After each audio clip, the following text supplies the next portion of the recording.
Olá, eu sou o professor Luciano de Champietri e na aula de hoje de Algoritmos e Estruturas de Dados 2, nós vamos continuar a falar sobre arquivos, em especial sobre o acesso à memória secundária. Se vocês se lembram, em Algoritmos e Estruturas de Dados 1, a gente já viu várias formas de gerenciar o conjunto de registros, de inserir, excluir, buscar, tudo de forma eficiente. Mas por que isso ainda é um problema? Porque isso é um problema para Algoritmos e Estruturas de Dados 2. A grande questão aqui é que existe uma diferença quando você está acessando a memória principal e quando você está acessando a memória secundária, né? Lembrando, a memória principal é a memória RAM, a memória secundária é o disco, né? Pode ser diferentes formas aí de disco. Em particular, né, o tempo de acesso é muito mais lento quando você está acessando o disco. Então, a gente tem que fazer de tudo para gerenciar nossas estruturas, minimizando a quantidade de acessos ao disco, né, fazendo tudo da forma mais eficiente possível. Quando a gente está falando de arquivos, né, geralmente a gente está falando de armazenamento em memória secundária, que pode ser, né, os discos rígidos, os HDs, as memórias ou os discos SSDs, né, que é Solid State Disk, CD-ROM, DVD, pendrive, fita magnética, assim por diante, né? São esses dispositivos que você armazena os dados e que mesmo se tiver uma queda de energia, né, o dado continua lá, diferente da memória primária, né, da memória RAM, que se você desligar seu computador, se tiver uma queda de energia, você perde o conteúdo que está lá. No disco, né, a ideia é que o dado fique persistente lá dentro mesmo, sem energia. A gente, tipicamente, quando a gente está discutindo disco, a gente está falando, né, hoje em dia, né, a maior parte dos computadores, notebooks, etc., eles têm ou os HDs ou SSDs. E aqui só fazendo uma comparação rápida, né, e simplificada entre HD e memória principal, né, do ponto de vista de capacidade de armazenamento, né, geralmente os nossos discos rígidos têm uma capacidade muito maior do que a memória principal e o custo é relativamente bem mais baixo, né? Para cada gigabyte de disco que você tem, é muito mais barato do que 1 gigabyte de memória RAM.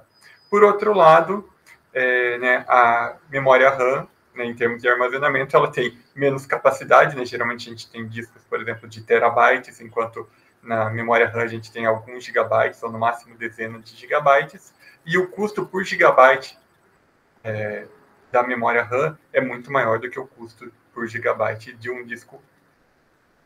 Por outro lado, né, quando a gente pensa em tipo de armazenamento, até já comentei isso, né, mas o de um disco rígido, ele é não volátil, né, se você desliga o computador, os arquivos continuam lá. Da memória RAM, ele é volátil, né, parou de fornecer energia para a memória, você perde a informação que está lá. Mas qual que é a vantagem, né? Então, a gente viu várias desvantagens da memória RAM, da memória principal em relação à memória secundária, mas a vantagem dela é a velocidade. Então, aqui só mostrando uma comparação de velocidades, né? A gente aprende um pouquinho disso em introdução à programação, né? Em cada um dos níveis ali de memória do computador, né? A gente tem os registradores, a memória cache, a memória principal, né? Que fica a memória RAM, e a memória secundária, né? Tipicamente formada pelos discos rígidos, SSDs, etc.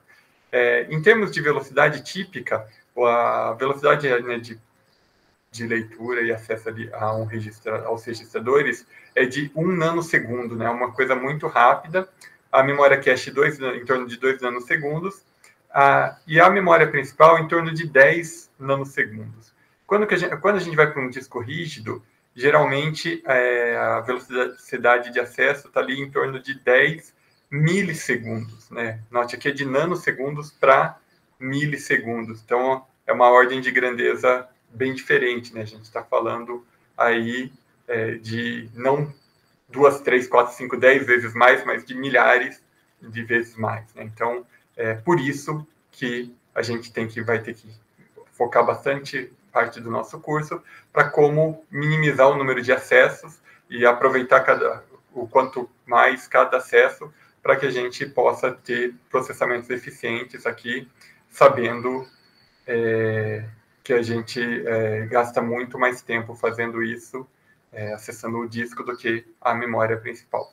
Né? Olhando pelo outro lado, quando a gente pensa em capacidade típica, cada registrador costuma ter menos de 1 KB, a memória cache em torno de 4 megabytes, memória principal, né, memória RAM geralmente varia ali de 1 a 64 GB.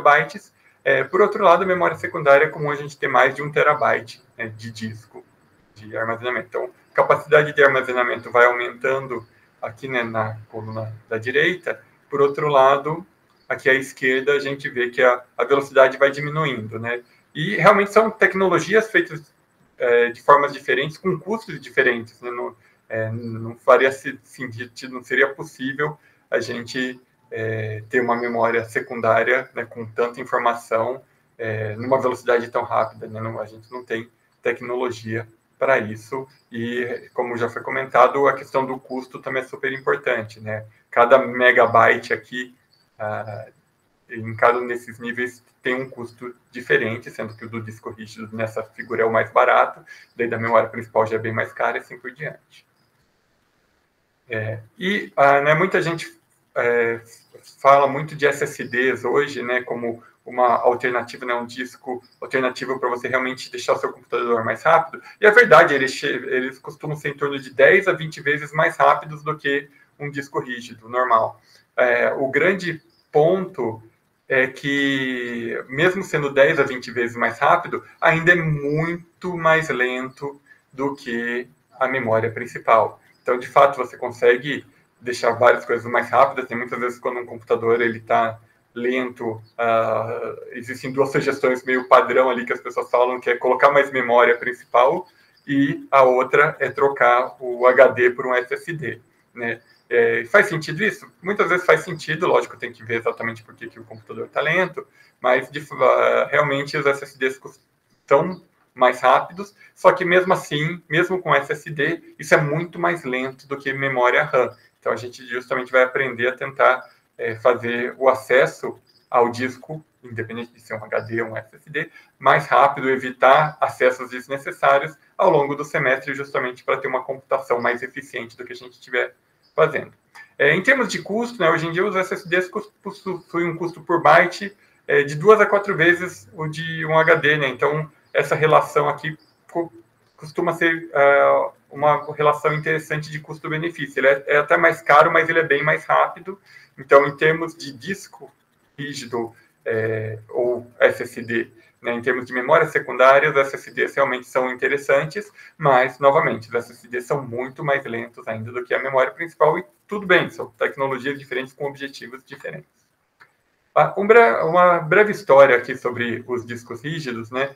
Em 1956, houve o lançamento das primeiras unidades de disco, né? Esse aqui é um IBM 350, lançado em 1956, e só para vocês terem uma ideia, né, isso era um disco rígido, só era tudo isso, e isso aqui tem 1,70 m, né, então ele tem ali a altura de uma pessoa mediana ali em termos de altura, e pesa quase 1 tonelada, e toda essa máquina enorme aqui, ela conseguia armazenar apenas 3,75 megabytes, né, mas para essa época aqui, né, para os anos 50, era a coisa mais moderna, mais avançada que existia. Nos anos 70, né, ou seja, menos de 20 anos depois, né, a gente falou aqui de 1956, depois de 1973, a IBM lançou o que é considerado aí o pai dos discos rígidos modernos, né, já era um disco rígido que tinha uma cara mais parecida com os discos rígidos que a gente usa até hoje, com uma capacidade de 10 megabytes, né, se a gente parar para pensar, esses 10 megabytes em relação aos 3,7 do slide anterior, não é tanto a mais, né, pensando que se passaram aí quase 20 anos, porém, realmente foi possível fazer isso numa estrutura muito menor, né? Então essa é a grande vantagem aí, e até hoje a gente usa discos rígidos que usam uma estrutura muito parecida. Que estrutura é essa, né? A gente chama de discos rígidos porque realmente você tem vários discos dentro do seu HD, né? Você tem eles empilhados ali um em cima do outro, né, com um certo espaço entre eles, que é onde você vai estar armazenando, né? A gente chama tudo de disco rígido, né? Cada um deles a gente chama ali de pratos, né? Então tem vários pratos um em cima do outro, e como que os dados são lidos e escritos, você tem esses braços de leitura que entram ou se afastam, né, para acessar uma parte mais interna ou mais externa do disco, que tem agulhas, né, tem aqui uma agulha para baixo, uma agulha para cima, e realmente essas agulhas que estão lendo o que tem no disco, né? Então, você consegue, esse braço tem esse movimento físico, os discos estão girando, então, quando o braço acessa a posição que ele quer do disco, ele espera o disco girar e chegar exatamente na informação que ele quer ler. Então, tem uma coisa realmente física, né, nesse processo de leitura. Você tem realmente algo se mexendo fisicamente, além do disco estar girando. Né? O disco em si é esse conjunto de pratos empilhados. Cada prato, né, ele é organizado em trilhas, que são esses trechinhos aí circulares que a gente tem. As trilhas são divididas em setores. Né? Então, por exemplo, aqui a gente tem uma trilha específica aqui, colorida, ilustrada aqui como A. Ela tem vários setores, que são esses trechinhos que, em termos de ângulo, né, eles mantêm o mesmo ângulo, ela acaba sendo maior ou menor se está mais perto do centro ou não. Então, acho que a gente chama aqui de setor geométrico. O setor geométrico, né, é tudo isso que está em azul, e o setor da trilha é esse trechinho aqui, o C, que a gente está indicando na nossa trilha A. O cilindro é o conjunto de trilhas na mesma posição, né, já que a gente tem vários pratos um em cima do outro, a gente vai ter várias trilhas, né, na mesma posição. E um setor é a menor posição endereçável do disco, né? Quando a gente fala de endereço no disco, para a gente estar acessando uma informação, né, para consultar, para lê-la ou para escrever, o menor endereço possível justamente indica para um setor, né? Não existe endereço de meio setor ou de um setor e meio, né? O endereço é dado por setor. E como que a gente lê, né? Como que o computador lê alguma informação do disco rígido? Ele vai identificar, né, em que setor, trilha, superfície está a informação que ele quer, né, em qual prato, etc. Ele vai movimentar o braço para chegar até essa posição, né, vai ter as cabeças de leitura, o disco está girando, né, cada prato está girando, então, quando chegar com esse giro, chegar exatamente onde ele quer, a cabeça de leitura vai estar, né, no setor correto e vai poder fazer a leitura ou a escrita dos bytes que deseja. Né? A gente sempre, quando está lendo um disco, a gente vai falar até mais sobre isso nas próximas aulas, mas a gente nunca lê um byte de cada vez, realmente a gente já lê um conjunto de bytes de cada vez. E esses passos aqui, o 2 e o 3, é o que a gente costuma chamar de seek, que é essa operação, né, de você estar procurando a informação que você quer, e justamente tem a ver com ações mecânicas, né, do braço mecanicamente se movimentar e do disco girar, né, dos pratos que estão ali do disco girando para chegarem até a posição que você quer. Né? Então, de fato, há uma ação física para você conseguir acessar uma informação do disco, e é por isso que você acaba gastando bem mais tempo num disco rígido do que você gasta na memória principal, que não é uma ação física para você achar um dado byte, uma dada informação que você procura. Então, o seeking, né, que essa ação de fazer o seek, de fazer essa procura, é o movimento de você posicionar a cabeça de leitura e de escrita, né, sobre a trilha setor desejado, né, exatamente onde você quer. A gente consegue ler todo o conteúdo do cilindro de uma vez, né, no sentido de que se eu peguei um setor específico de um prato que eu estou querendo ler, de fato a cabeça de leitura, fisicamente, ela está posicionada nesse mesmo lugar para todos os pratos. Então você pode estar lendo o cilindro inteiro de uma vez. Até você pode tirar vantagem disso para sempre gravar ou salvar as informações considerando isso. Essa operação, né, de seeking é o movimento mais lento de toda a operação de leitura e de escrita, né, ou em particular, né, essa operação de posicionar o braço de leitura, mas isso combinado, né, com esperar o tempo de rotação, né, é o que acaba demorando, e a gente tem que tentar minimizar, né, então sempre que a gente for precisar, né, fazer uma busca de uma informação, sempre que você puder já copiar mais informações, se você conseguir manter no seu disco, a gente vai ver estratégias sobre isso, de maneira próxima, né, de maneira contínua, uma do lado da outra, e justamente no mesmo no cilindro entre os pratos gravar a informação desejada, você consegue, com menos operações de seek, né, menos movimentos de braço e esperar girar até o lugar que você quer, né, o disco girar até o lugar que você quer, você consegue capturar informação, capturar mais informação desejada. Então, a gente vai justamente discutir aí formas de tentar minimizar essa operação, que é justamente uma operação bastante lenta. E aqui a gente vai contrastar, né, o acesso sequencial do acesso aleatório, né, porque apesar do custo do SIC ser caro, o acesso ao disco é o que a gente chama de acesso direto, né, ou que também é chamado de acesso aleatório ou randômico. Porque a gente, de fato, não precisa ler todos os bytes do disco para chegar numa dada posição, não precisa ler todos os bytes anteriores, né? Tem uma coisa chamada de acesso sequencial, que é quando você realmente tem que ler um byte de cada vez até chegar no byte desejado. No disco isso não acontece, a gente tem, de fato, o que a gente chama de acesso aleatório, que você pode falar, não, eu quero ler tal setor, ele pode estar ali bem dentro, digamos assim, do disco, né? Tem que o braço pode precisar se movimentar bastante, esperar o disco terminar de girar para chegar, né, exatamente no setor que você quer, mas isso, obviamente, tem esse custo de movimento mecânico, né, do braço e do disco que está girando, mas você não precisou ler cada um dos bytes para chegar na informação que você quer. O que é chamado de acesso sequencial é o que acontece numa fita magnética, que o princípio da fita magnética é igual daquelas fitas cassete, né, que se gravava música antigamente, que realmente você vai passando pela informação uma parte de cada vez, né? Se você quisesse adiantar para a quinta música, se você tivesse músicas gravadas, você podia ter até um botão que acelerava a passagem, mas você de fato tinha que ir passando pedacinho da fita por pedacinho da fita, sequencialmente, até chegar na informação que você quer. A fita magnética, o princípio é esse, você vai ter que passar por todos os bytes até chegar numa posição que você deseja. E daí isso, obviamente, é muito mais lento do que o acesso aleatório. Então, no disco a gente tem, sim, o acesso aleatório, que é o mesmo tipo de acesso que a gente tinha para a memória RAM, né, que a sigla RAM vem disso daí também. Porém, no disco é mais lento por causa da questão mecânica. Em fitas, outro tipo de acesso, que é o sequencial, que é um acesso ainda mais lento.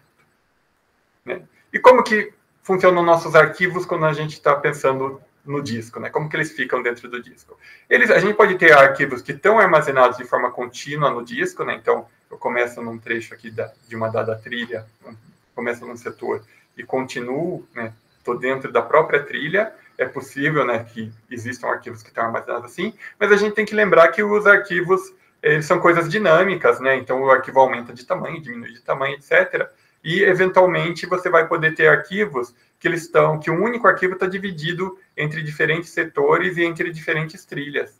Então, ele acaba funcionando mais ou menos como com vários pedaços ligados, como se fosse uma lista ligada, né? Então, de alguma forma, a gente também vai aprender detalhes sobre isso, mas de alguma forma cada pedaço sabe onde ele continua, né? O primeiro pedaço do arquivo fala, eu continuo nessa outra trilha, nesse outro setor, né? Nesse outro setor de uma outra trilha, e assim por diante. Então, na prática, né, se eu quero acessar um arquivo de 1 megabyte, só o tamanho do arquivo não me diz qual é o custo que eu vou ter para acessá-lo no disco, porque esse arquivo pode estar de forma contínua ou ele pode estar separado em vários pedaços, né? Então, a estrutura utilizada, a tecnologia utilizada, tudo vai depender, ou vai influenciar, melhor dizendo, no tempo que eu vou gastar para conseguir acessar o nosso arquivo. Na próxima aula, a gente continua aí falando um pouquinho mais sobre essa questão de alocação com mais detalhes e quais estratégias a gente vai poder estar usando para poder fazer, né, um acesso mais rápido, mais eficiente à memória secundária.